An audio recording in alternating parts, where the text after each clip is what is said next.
భూమికి మరికొన్నేళ్లలోనే భారీ ముప్పు. ఇది మనకు తెలిసిన విషయమే. కానీ చందమామకు కూడా డేంజరే అంటున్నారు నాసా శాస్త్రవేత్తలు. త్వరలోనే భూమికి పెను ప్రమాదం ముంచుకొస్తుందని నాసా శాస్త్రవేత్తలు ప్రకటించారు. ఆ భారీ ఉల్క భూమిని ఢీకొనే అవకాశం ఉందని కూడా వెల్లడించారు. అయితే ఇప్పుడు తాజాగా అదే ఉల్క చంద్రుడిని కూడా ఢీకొనే అవకాశం ఉందని అంటున్నారు. దానికి సంబంధించిన పూర్తి వివరాలు ఏంటంటే, భూమిని ఢీకొంటేందుకు ఒక గ్రహశకలం విశ్వంలో దూసుకొస్తోందని నాసా శాస్త్రవేత్తలు ప్రకటించిన విషయం మనకు తెలిసిందే. 2032లో ఈ ముప్పు సంభవిస్తోందని కూడా సైంటిస్టులు చెప్పారు. అయితే తాజా రిపోర్ట్స్ ప్రకారం ఆ గ్రహశకలం భూమికి సహజ ఉపగ్రహమైన చంద్రుడిని కూడా ఢీకొనే అవకాశం ఉందని శాస్త్రవేత్తలు అంటున్నారు.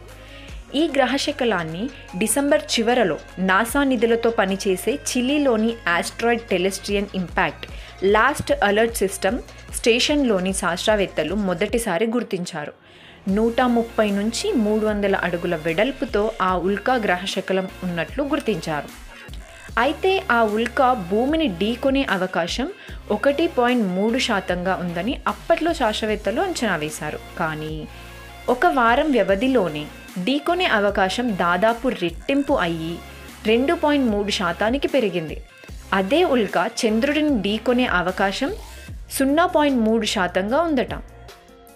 ఈ విషయాన్ని అరిజోనా యూనివర్సిటీలోని కటాలినా స్కై సర్వేకు ఆపరేషన్ ఇంజనీ డేవిడ్ రాంకిన్ తన సోషల్ మీడియా పోస్ట్లో తెలిపారు. ఒకవేళ ఆ ఉల్క చంద్రుడిని ఢీకొంటే హిరోషిమాపై పడిన అణుబాంబు విధ్వంసం మనందరికీ గుర్తుంటుంది. అలాంటి 340 అణుబాంబులు ఒకేసారి చంద్రుడిపై పడితే ఎలా ఉంటుందో అంతటి విధ్వంసం ఉంటుందని కూడా సైంటిస్టులు చెబుతున్నారు. అదే జరిగితే ఆ దృశ్యాలు మన భూమిపై నుంచి కూడా చూడొచ్చని చెప్తున్నారు. అంటే చంద్రుడిపై జరిగే ఆ విధ్వంసం భూమిపై ఉన్న మనకు కనిపించేంత పెద్దగా జరుగుతుందని అర్థం. ఉల్కా ప్రభావం కారణంగా చంద్ర ఉపరితలంపై 2 కిలోమీటర్ల వెడల్పు ఉన్న ఒక బిలం కూడా ఏర్పడుతుందట. నాసా ప్రకారం 2024 వైఆర్-4 దీర్ఘవృత్తాకార 4 సంవత్సరాల కక్షను అనుసరిస్తోంది. అంగాకార గ్రహాన్ని దాటి బృహస్పతి వైపు వెళ్లే ముందు లోపలి గ్రహాల గుండా తిరుగుతోంది. ఒకవేళ భూమిని ఢీకొంటే అది ఏ ప్రాంతంలో ఢీకొంటుందో కూడా శాస్త్రవేత్తలు అంచనా వేశారు.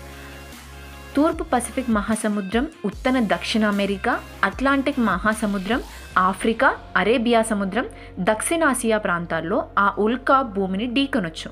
అయితే ఈ ముప్పు కారణంగా భూమిపై జీవరాశి పూర్తిగా అంతం కాదు, కానీ చాలా ప్రాంతం మాత్రం విధ్వంసానికి గురి అవుతుంది. 2032 అంటే ఇంకా చాలా సమయం ఉంది కనుక ఆ ఉల్కాను దారి మళ్లించే ప్రయత్నాలు చేస్తోంది నాసా.